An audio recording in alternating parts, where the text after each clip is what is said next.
The great thing about The Rise of Skywalker by director J.J. Abrams is that it's going to have a lot of connections to the prequels and the originals that's going to be used in a way in order to change how we view the sequel trilogy. That, of course, looking back at The Force Awakens and The Last Jedi in a different way than ever before. This is Mike Zero. If you guys are new to the channel, do make sure to subscribe to see future Star Wars content. So, one thing about Episode 9 that a lot of people are really curious about is, of course, exactly how JJ is really going to utilize all of the different connections to the prequels and the originals, and how some of the cameos are going to be used in order to really evolve and progress some of the characters like Rey and Kylo Ren from start to finish of this story.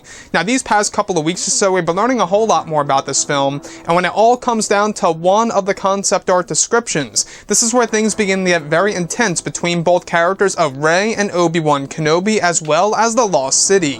Now, specifically, what's really intriguing is that a description of the Lost City, where it's described that Rey is traveling inside of this location, that she is making her way throughout the Land of Warriors, where she eventually discovers a place called the Ritual Cave.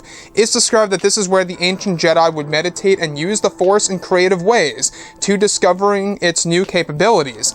It's described that as Rey steps into the small cave that is next to a collapsed temple, she begins to hear the Force Ghost voice of Obi-Wan Kenobi reaching out to her. Kenobi is said to guide her through her meditation session in the Ritual Cave, where she begins to be guided by Obi-Wan Kenobi and discovering new powers that eventually lead to the ability of the flash fights in the third act of the film.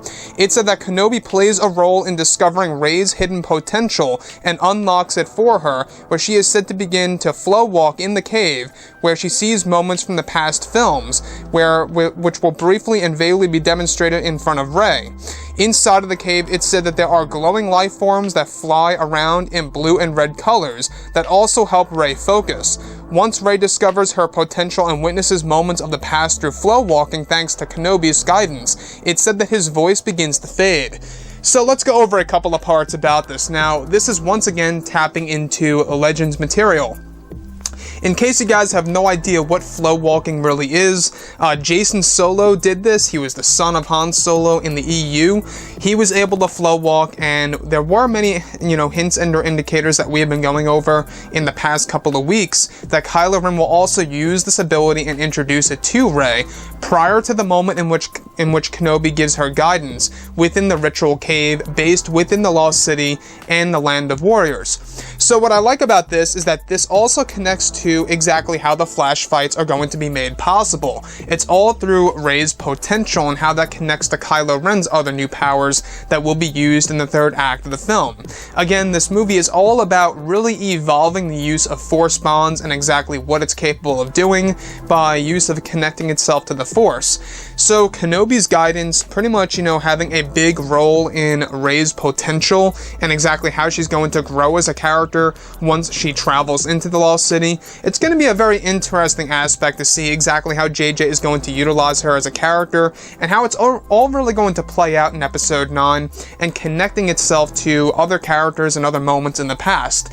Again, Rey discovering the ability of flow walking thanks to Kenobi's guidance, it really does change everything, because this allows her to see certain truths of the past and maybe even of the future of course, the other Star Wars films, ranging all the way from the prequels all the way over to the originals that Rey is going to be able to see.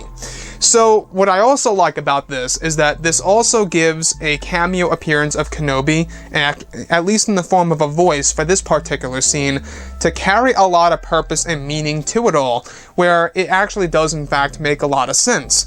We do know that Force Ghosts have a lot of powers now. That's one thing that Rian Johnson wanted to implement in the sequel trilogy, which may be good or bad, but it could also be good depending on how J.J. Abrams is going to use it, where the Force Ghosts are basically able to really use and utilize all these different powers that are going to benefit some of the characters based within the mortal world. We're talking about characters that are alive and well.